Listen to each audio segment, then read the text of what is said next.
Hello everybody, this is Bram. Today I was presenting at the dag van inkoop en logistiek of VIB, and I met with a spare parts inventory manager of Atlas Copco, which made me, let us say, wonder about what are the specific challenges of aftermarket and how do these link into the supply chain triangle.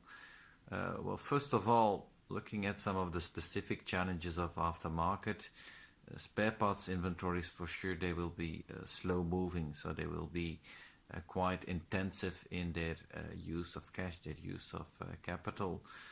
Secondly, a lot of companies have automatic write-off procedures, meaning that if inventory has not been moving for 3 months or 6 months or 9 months, the part of that inventory automatically gets written off. So it means that it is not only heavy on cash consumption, typically it's also heavy on write-offs, and that severely impacts EBIT in the P&L. So that makes it a thorn in the eye of the CFO or the BU president, and from that perspective you can expect quite some pressure on those spare parts inventories.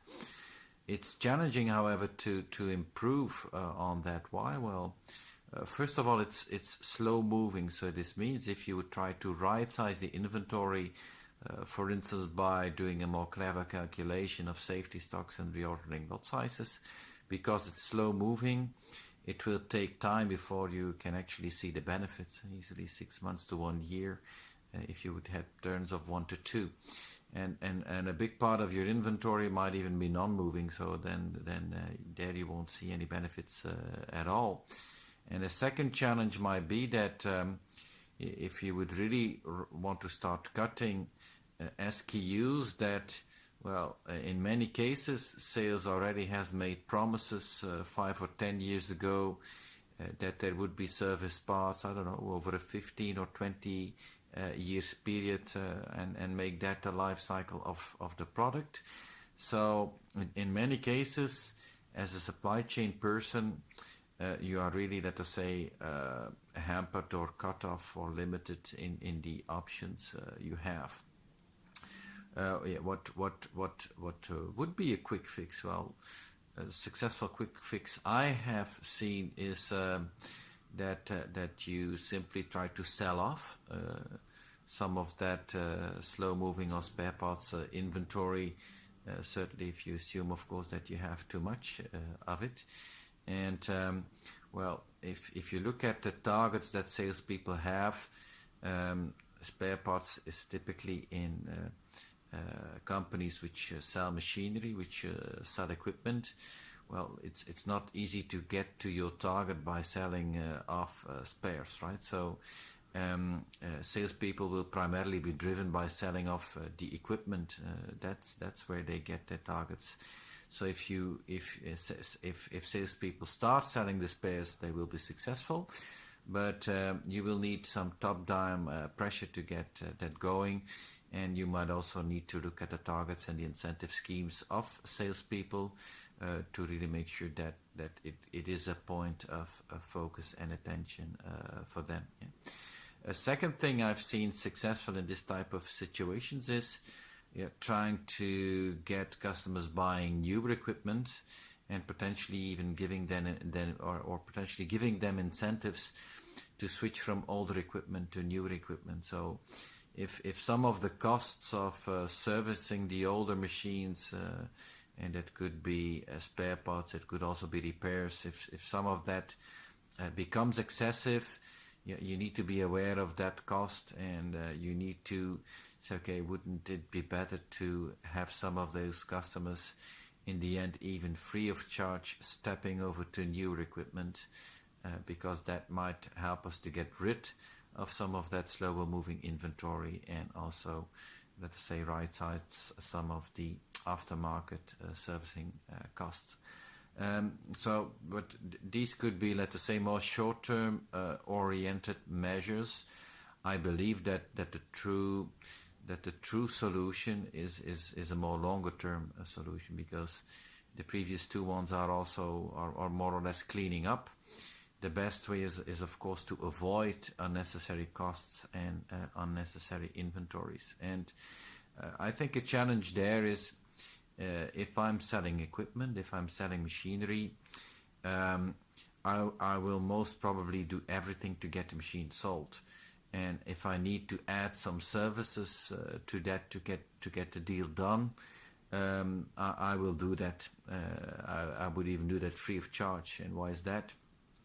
Well, in my experience in a lot of companies, well, the true cost of servicing a product over 10 or 15 years time, that true cost is unknown. And if the true cost is unknown, I will not easily get challenged as a salesperson.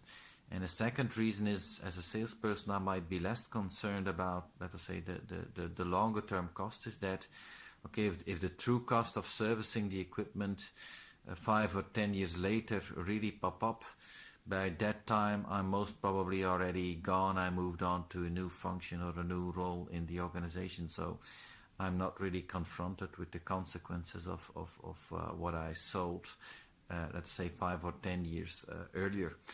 And yeah, if we really want to tackle, let's say, service in a better way, I think there is a challenge for service management people to better quantify and reveal the true life cycle cost of products, and make sure that they are taken into account in the evaluation of the sales proposal, and make sure that they are taken into account to calculate a kind of a true life cycle margin on the products that you sell. And if we link that back to the triangle, we could say that, well, most probably some of the costs are ignored and some of the capital employed is ignored. So it's not that the triangle is not at play here. On the contrary, we need to use the triangle to challenge the salespeople and make sure that we have included all the relevant costs and the true life cycle inventories that are involved here. And maybe a last remark would be that if there might also be a hope in the fact that we more and more are shifting towards rental and leasing models instead of people buying equipment or machinery, because assume that you are proposing a rental contract to a client. Yeah? I'm quite sure that you will not give a fixed price contract for the next 10 to 15 years, right? It will not be a fixed price contract. And at the same time, I have the feeling that is what we do when we sell the machinery, because in my experience, it's very hard to kind of say, well, guys, these are the true costs of servicing this or that type of equipment. Let's now make sure that this true cost is being paid for by the customers. Well, in a lot of situations, we see that gives a very difficult discussion with sales and with the salespeople. And at the same time, when it would be a rental model, it would be much more logical not to do it and say, okay, we will need to adjust prices year on year and account for the true life cycle costs. And that would most probably also get salespeople better involved in making sure that we maximize the true life cycle margin, so to speak. So these are some of the thoughts on how to, let us say, think about the aftermarket and service parts and service management, and how the supply chain triangle, I believe, can be used here to challenge salespeople to take into account the true life cycle cost, the true life cycle investments in inventory, so the true life cycle cash and capital employed, and be able to make a true life cycle ROCE assessment. And I believe that still a lot of companies have big steps to make there. So hope this will help, and we will be back with more examples on how to link the supply chain triangle to the issues we encounter in our day-to-day supply chains. Thank you, and hope to see you back next time.